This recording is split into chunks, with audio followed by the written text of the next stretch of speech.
Eneo la pili ni kupigania punguzo la tozo kwenye korosho na ufuta. Nimeeleza ndugu zangu kwamba tozo kwenye korosho na ufuta zimekuwa ni chanzo cha umasikini kwa wakulima wa korosho na wakulima wa ufuta. Katika miaka ya karibuni, korosho na ufuta zimekuwa ni mazao yanayoingiza fedha nyingi za kigeni nchini kuliko mazao mengine.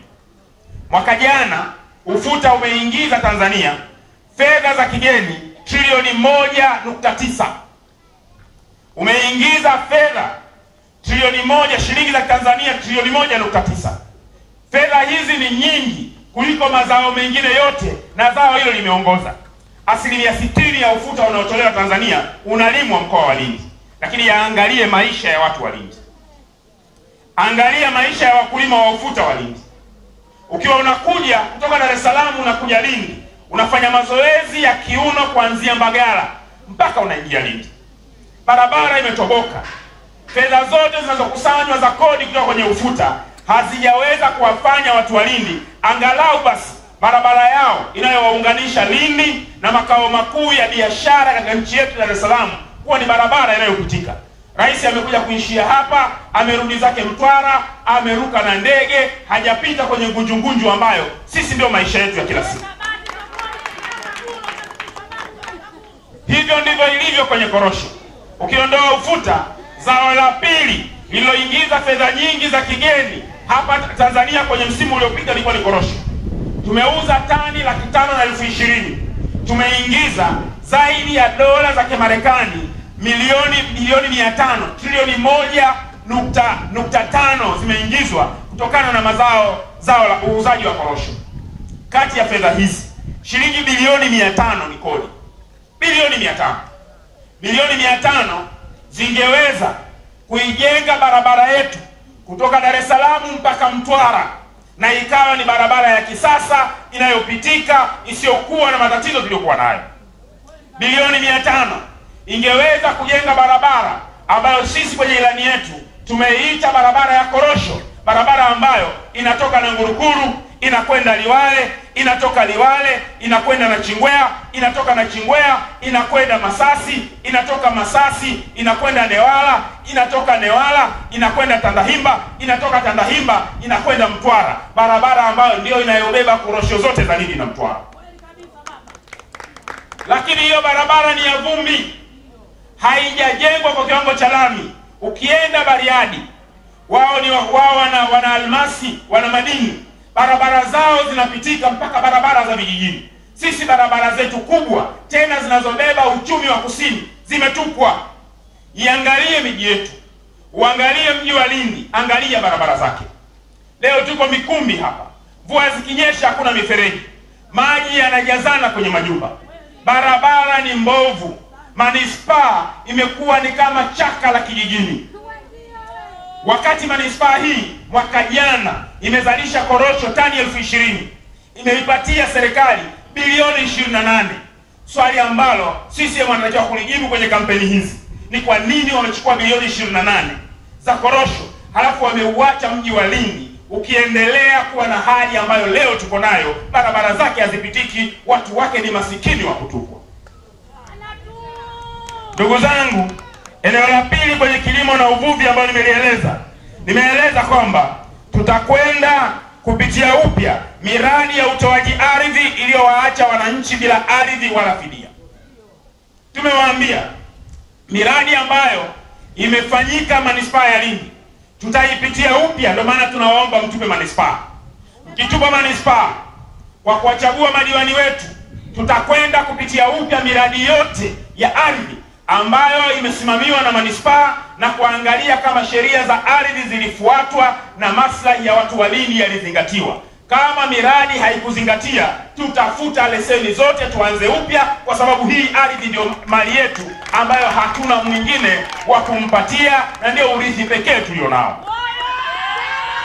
Ndugu zangu, eneo la pili ni kuhakikisha wananchi ndio wanufaika wa kwanza wa miradi ya kuendeleza ardhi na ardhi kutumika kama mtaji wa hisa kwa wanachama. Ndugu zangu, duniani ardhi inajulikana kwamba ardhi ukishaitoa huwezi kupata tena. Sisi miradi ya maendeleo inakuja, lakini hauoni uhusiano uliopo kati ya miradi ya maendeleo na maisha ya watu. Nenda pale Likongo, eneo lile la mita 300 kutoka barabarani imekwenda zaidi ya kilomita karibu mita 1400 kwenda baharini. Watu wameondolewa. Duniani haifanywi hivi. Kinachofanywa, hilo eneo linakuja kufanyika uwekezaji mkubwa, na wananchi wanaoishi pale ndio urithi pekee walionao. Wanachopaswa kufanya ni nini?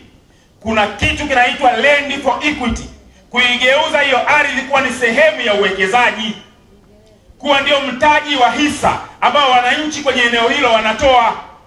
Haiwezekani kuwe na maendeleo makubwa kwenye ardhi yako halafu wewe mwenyewe uendelee kuwa masikini wa kutupwa. Na sisi tulieleza leo kuwatoa wananchi pale Likongo, ukawaambia watafute maeneo mengine kwa sababu wewe umewapafidia, wakati wewe unakwenda kufanya uwekezaji wa trilioni 90 pale. Utakuwa na mradi ambao utakuwa na kuingizia matrilioni ya fedha, halafu hauna mahusiano na maisha ya wale watu. Hili ni jambo lisilokubalika kwenye ulimwengu ambao serikali zinajali raia wake. Kinachofanywa kwenye maeneo yote ni kuigeuza hiyo ardhi kuwa ndio mtaji wa uwekezaji wa wananchi, na namna mbili zinafanyika.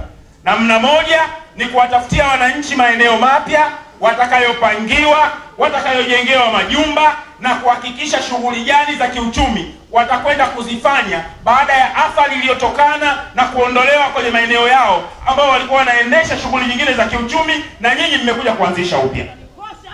Lakini wananchi hawa wanakuwa ni sehemu, wananchi hawa wanakuwa ni sehemu ya uwekezaji, na halmashauri zao zinapata mapato ili kuhakikisha kwamba halmashauri zina miundombinu na zinaweza kuhudumia wananchi wake. Kwa jina naitwa Mwanahamisi Bakari Chikojo, ni mgombea udiwani wa kata hii ya Mikumbi. Ndugu zangu, tumerudi tena katika kata hii ya Mikumbi kuomba ridhaa kwenu tuwe viongozi wa kata hii. Ndugu zangu, na vipaumbele vyangu naendelea kusisitiza, endapo mkinichagua nitahakikisha nasimamia barabara zetu ziwe katika viwango vya rami, tupate mifereji na pia tuwe na taa kama mitaa mingine. Ndugu zangu, ukiangalia hapa leo tupo mtaa wa shule, lakini mtaa wa shule huu barabara zake ni kama hivi mnavyoziona. Barabara hii hapo kuanzia kwa baba yangu Judifa mpaka mwisho hapo wa shule, hali ni mbaya. Ndugu zangu, kipaumbele changu cha pili nilisema kuhusu elimu. Elimu hapa katika shule, katika mtaa wetu kuna kituo cha watoto ambacho wanajifundishia maandalizi ya kujiandaa kwenda sekondari na wengine masomo ya ziada. Ni ofisi ya CCM. Lakini nilisema ile ofisi nitaiboresha kwa manufaa ya watoto wetu. Ila kuna watu wakatokea wanasema eti ile ofisi haiboreshe yeye kwake. Ndugu zangu, kwani wale watoto wanaosoma pale ni wa CCM peke yao? Mimi endapo nikiwa diwani nitawahudumia watu wa ACT peke yao. Mimi nitakuwa ni diwani wa wananchi wote, uwe CCM, uwe ACT, uwe hauna chama, na imani nitakutumikia vile utakavyonituma. Ndugu zangu, kuna akina mama, kuna vijana, kuna akina baba. Tunapata mikopo ya halmashauri, lakini hiyo mikopo hatupati kwa sababu sisi wanamama tunazunguka sana. Maana tunaambiwa wanamama ndio tunapenda mikopo, lakini sio kweli. Ni watu wote ambao tunapenda mikopo. Tunazunguka na bahasha, tunaambiwa eti katiba 30,000, nenda stationari katoe hiki. Matokeo yake mwisho wa siku unaambiwa mkopo hakuna, kikundi chako hakina vigezo, na wakati biashara tunafanya. Ndugu zangu, katika kata yetu kuna ufukwe wa bahari. Ule ufukwe wa bahari unamomonyoka. Endapo mkinipa ridhaa tarehe 29 mwezi wa 10 nitasimamia hayo kwa mujibu wa wananchi wa kata ya Mikumbi. Ndugu zangu, kuna watu wanazungumza kwamba ACT Wazalendo hawana ilani ya uchaguzi. Hakuna chama cha siasa ambacho kinashiriki uchaguzi kikakosa ilani.